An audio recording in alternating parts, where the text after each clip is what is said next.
Nigerians are growing increasingly frustrated with the delay in the distribution of palliatives by state governors. Notably, the Nigerian Labour Congress and the Academic Staff Union of Polytechnics are criticizing the mishandling of resources intended to alleviate hunger amongst their members, despite the federal government's allocation of 180 billion naira and 180 trucks of rice. Many governors have chosen to stockpile these provisions in the warehouses.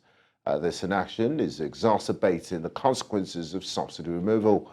There are concerns about potential political interference in the distribution process. Urgent and effective measures are needed to address these issues and establish sustainable solutions to combat the severe poverty gripping the country.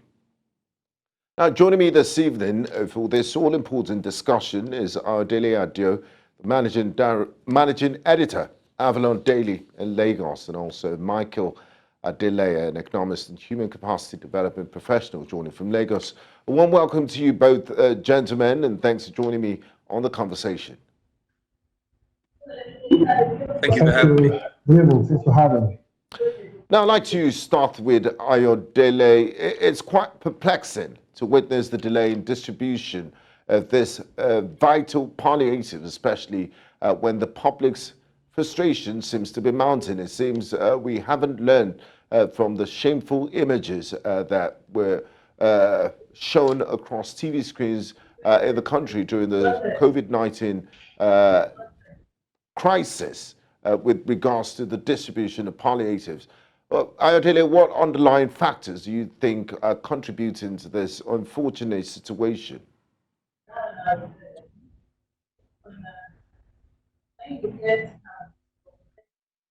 Hello, Ayodele. A major policy.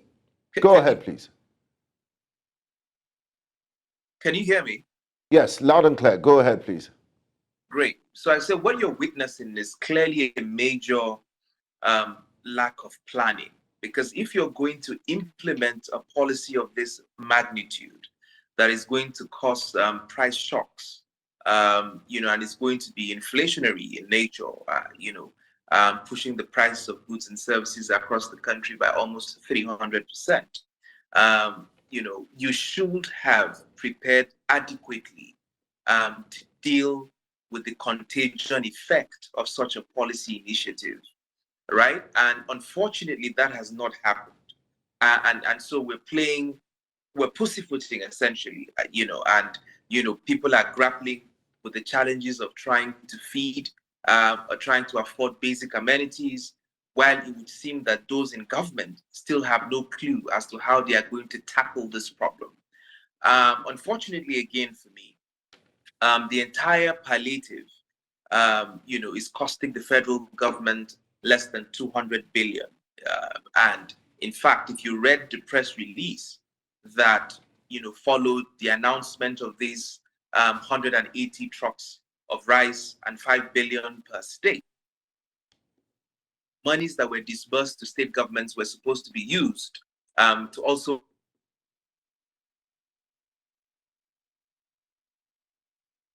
food items that they were supposed to purchase for poor people in their communities. And so for me, the first problem is that the so-called palliative is not far-reaching enough if we're going to follow the statement of the president in his news address, where he said that his government has saved over 1 trillion in the first 2 months of the removal of petrol subsidy. And so if your government have saved close to over 1 trillion naira on the removal of petrol subsidy, then we should be seeing a more far-reaching palliative effort that trumps the 100 trucks of rice that we have seen. And then the second problem, of course, again, is the complete collapse of local governance across the country, right? And so because local governments hardly function across the country, there is a lack of data that are being collected. And these local governments are actually closer to the people. Exactly. And so there is no adequate data now, for you to push palliative to the poorest of poor across the country. So what you have is a situation where the governors in these states are likely to first disburse or distribute these palliatives through their political party structures. because these are the people that they can identify with. And these are the people that they assume can reach people at the grassroots. So they'll be relying on party chieftain to send them lists of names of people who are poor in their communities. And by that singular action, sabotage the entire process, right? So again, this brings to bear the lack of data collection at the state level and the almost total collapse of local government governance across our country. And this has now come to bite us, just like it did during the COVID-19 pandemic, when people tried to distribute palliatives across the states. And this is happening again. And perhaps this will be a learning curve that we must begin to take governance at the local level very seriously. And of course, we have to take data collection at the state level very, very seriously. Thank you, Ayodele. I'd like to bring in our for second data. guest in this conversation, Michael Adele. Michael, there's been a lot of talks about state governors holding on to the palliatives instead of getting them to those who desperately need them. I understand we operate in a low trust environment and there's a trust deficit between the government and the people. Number one, are we being impatient with these governors? Because it does take quite a lot of logistics to get these items to the people that most desperately need them. And could you delve deeper into the potential motivations behind such a decision to still hold on to this desperately needed palliatives for the people? Yeah, thank you very much. I do really agree with the other speaker who spoke intensively about the database that we don't really have in this country. I mean, if I may say, personally, I think institutional corruption is actually one of the major issues that have endemic in the society. Now, we actually, if we want to go back to what happens during the NSAS protest, whereby policies are being given out by various agencies, governments, and countries for the benefit of the country, of the people in the country, that were actually being hoarded in various warehouses by governments. I mean, this is going to happen again. Now, I don't personally see how all this palliative is going to go round everyone or to the majority of the people in their locality. Now, if the federal government releases this palliative to state governments, the state government are not the closest people to the people in the community. And what I expect them to do is this. I mean, obviously, there are no effective databases to tell who and who is where, how many people live in somewhere. But let me tell you this, if the government wants to collect taxes, if the government wants to collect land use charges, if the government wants to collect electricity bill and so on and so forth, they know where to go to. So why should we be having the problem of having no database? And because of that, we're saying the excuses, we can't really find out everyone who lives in the locality. That is not acceptable at all. I mean, we're going to have database. I agree with that. But if the government wants to do the collection of taxes and land use charges and all that kind of a thing, they know how to get to the bottom of every LCDA to actually ensure that they get all this money out. So when it comes to this sort of palliative issue, why can't they use the same measure to do that? Now, they're playing politics with people. Now, if this palliative comes from the federal government to the state government, I can assure you what's going to happen is the state government, the ruling party, pointing to one singular political party. Any political party in power, what they do is they're beginning to share those things to their cronies, to their party supporters, to their families and friends, and will never get down to the people, to the poor of the poorest in every community. So personally, this is not the way to go about the whole thing. There are other ways how to distribute the policy that's going to get to every people in every community. Thank you very much, Michael. Now, back to you, Ayodele. Do you share the same sentiments with Michael that, this might be a sort, this palliatives might be a way to, compensate party faithful for their loyalty? And also, my other question is this. Okay, we seem to have lost connection with the Ayodele, so I'll stay with you. Michael, the role of the federal government in ensuring efficient palliative distribution is paramount. The federal government, as the Nigerian Federation is currently constituted, gets a chunk of its revenues and then distributes to different federal and to different federating units. Could you elaborate on some of the concrete steps they might take to streamline this process and prevent further disillusionment amongst the population? Because people desperately need these palliatives. What can they do to regain the trust of the people and ensure that these palliatives get to the poor of the poorest, those that need it desperately? Right. I mean, what we do all the time in this country is we always put the cart before the horse. Now, we've been battling, if you look at back history into this country, we've been battling with the autonomy of the local authority from the state government. That hasn't been resolved. So, which means if anything comes from the federal government and it goes to run across to the state government sits on it and they actually decide what goes to the local authority. If the local authority have direct access to whatever comes to them, then they have the flexibility because they know who and who lives in their community. In Lagos State, we have constitutional, we have 20 local government areas in Lagos, but then we have additional about 30 something LCDAs. Now, all these LCDAs, every chairman in every local government knows how many CDAs live within a constituted within that every local authority. So the best way to do this, that all this palliative is going to be around to the people, is to begin to work with the Labour Congress of each state, work with local government officials, work with LCDS members. There are various civil society organizations in every local authority in every state. That is the way to go. Get everybody involved. It is not a governmental issue alone, if you get what I mean.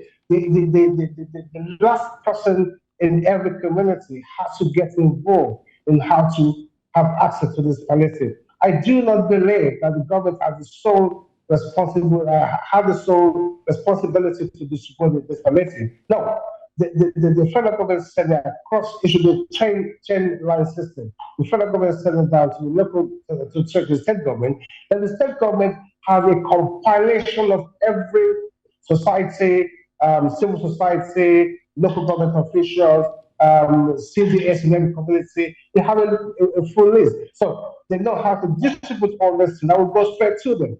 If it's not done that way, I don't think it's the right step to take and not in the right direction. Thank you very much, Michael. Now, Ayodele, various groups, including the Nigerian Labour Congress and teachers' unions, are openly expressing their dissatisfaction with how these palliatives are being managed. Could you provide an understanding of the specific issues that have led to this level of outcry? Also, there's criticism from some quarters that the 5 billion palliative package is a form of appeasement for state governors. It's quite striking, to say the least. They say, you know, it's money for the boys. From your vantage point, these concerns hold weight, and if so, how might they be addressed moving forward? Can you hear me? Yes, loud and clear. Go ahead, please. So, firstly, I agree with the labor unions across the country that the 5 billion per state is just barely scratching the surface. It doesn't go. It doesn't begin to address the scale of the price shocks that working class and poor people are experiencing across the entire country. So it barely scratches the surface, and I agree with them 100%, especially given the backdrop that the federal government itself had publicly stated that it saved over ₦1 trillion. The second thing, of course, and which is what worries me the most, is that there had to have been some sort of calculation and setting expectations of what the impact of this policy would have been. And there should have been adequate preparation to begin to deal with the fallout of this policy initiative. Of course, they knew that the price of petrol was going to triple. Of course, they knew that the price of food was going to hit the roof. So what were you doing for 3 months? Or what have you been doing for 3 months to address these issues at scale? Because the truth is, Benga, even if you distribute bags of rice to people across the country, even if you give poor people in every local government a bag of rice each, it just puts rice on their table. It doesn't address the spike and the price shocks across, other areas of their lives. They still have to pay three times more for transportation. The price of their housing has gone up. The price of every other thing is going up. So I would have loved to see a plan, that first addresses wages across the country. Because you cannot be dealing with high inflation and then with huge price shocks, with stagnant wages. It makes absolutely no sense. The second thing is that we would have loved to see a plan that addresses some of these problems at the source, which is a grant that addresses food scarcity from the source, which is creating an environment which farmers can go to farms without fear of their lives, providing ecological funding to many of these states that are suffering from flooding that has wiped away their farmlands. Of course, investing in mechanized farming in many of our food producing centers so that we can drastically increase yield and collapse prices. And more importantly, is to invest in infrastructure that moves food across the entire country. Now, if there was a clear plan to do that, and implementation of that plan had begun, then we're likely to have seen a situation where the Nigerian people can key into that agenda and hope that prices are going to collapse over the next couple of months. But the reality is that you and I cannot see a clear and coherent plan on ground. It seems to be just, what my local people will call kalu kalu. We try this today, we don't try that tomorrow. 8,000 today, oh no, 8,000 tomorrow. There just doesn't seem to be a coherent plan. And the labor unions are right to be worried and to hold government at every level accountable.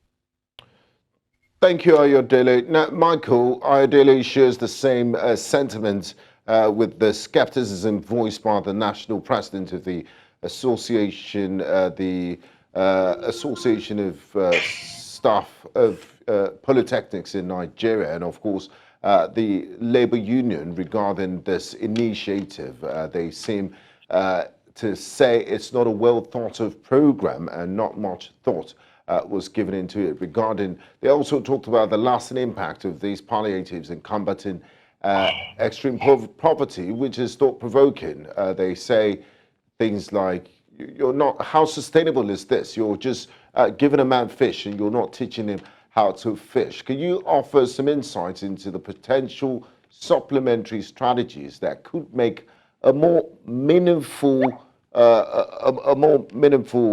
program that would make a difference in the long term? Right.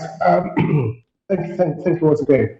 If you look back at some of the analysis I've actually given and the solution that I've actually suggested for the federal government, I'm not going to go back to that again.